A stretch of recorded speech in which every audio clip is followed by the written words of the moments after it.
అమెరికాను కుదిపేసిన సెక్స్ కుంభకోణం Epstein files ను విడుదల చేసే బిల్లుపై ఆ దేశ అధ్యక్షుడు ట్రంప్ సంతకం చేశారు.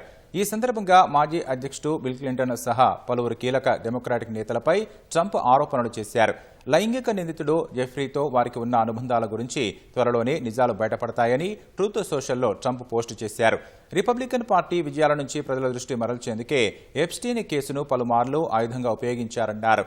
ఎప్స్టీన్ ఫైల్స్ విడుదలపై మంగళవారం ప్రతినిధుల సభ ముందుకు తీసుకురాగా 427 ఓట్లతో ఆమోదం లభించింది.